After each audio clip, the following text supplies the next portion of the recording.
চব্বিশের অন্যতম যোদ্ধা মরহুম আবু সাঈদের কবরস্থান কবর জিয়ারত করবেন এবং তার পরিবারের সাথে উনি কথা বলবেন এবং তার পরবর্তীতে উনি রংপুরে ঈদগাহ ময়দানে নির্বাচনী জনসভায় বক্তৃতা দেওয়ার কর্মসূচি রয়েছে। আমরা আশা করছি ইনশাআল্লাহ উনি কিছুক্ষণের মধ্যেই বগুড়া থেকে এসে এই পীরগঞ্জের আবু সাঈদের কবরের পাশে উপস্থিত হবেন। আবু সাঈদের প্রতি শ্রদ্ধা জানানো এটা আজকে সারা দেশের সকল মানুষের এটা দায়িত্ব কর্তব্য। এটি শুধু নয়, আবু সাঈদ যে শিক্ষা দিয়েছে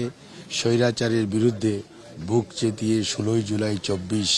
যেভাবে বেগম রোকেয়া বিশ্ববিদ্যালয়ের ছাত্র দাঁড়িয়ে এই দেশের লক্ষ লক্ষ মানুষকে উজ্জীবিত করেছে আন্দোলন সংগ্রামে ঝাঁপিয়ে পড়ার জন্য, স্বৈরাচার এবং আইন শৃঙ্খলা রক্ষাকারী বাহিনীর গুলির মুখে দাঁড়িয়ে কিভাবে প্রতিরোধ করতে হয়, প্রতিবাদ করতে হয়, সে শিক্ষা আবু সাঈদ দিয়েছে। 15.5 বৎসর যাবৎ গণতন্ত্রকামী রাজনৈতিক দলগুলো অব্যাহত সংগ্রাম তার পরিপূর্ণতার লাভ করার জন্য 16 জুলাইয়ের আবু সাঈদের শাহাদতের মাধ্যমে সত্যিকার অর্থেই এই আন্দোলন সকল শ্রেণী পেশা রাজনৈতিক দল ছাত্র জনতা সবার আন্দোলনে রূপান্তরিত হয়েছে এবং স্বৈরাচার পালিয়ে গেছে। কাজে এই অবস্থায় আজকে আবু সাঈদকে আমাদের শ্রদ্ধার সঙ্গে খালি স্মরণ করলেই চলবে না,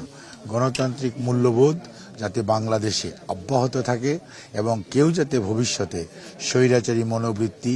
এই দেশে প্রতিষ্ঠা করার দুঃসাহস না দেখায়, সেই শিক্ষাই আবু সাঈদের আত্মত্যাগের মাধ্যমে আমাদের যারা আমরা এখন পরবর্তীতে যারা পরেও আসবেন আগামী প্রজন্ম তাদের আবু সাঈদকে খালি মৃত্যু দিবস আর কবর জিয়ারতের মধ্যে থাকলেই চলবে না, এই শিক্ষাটাকে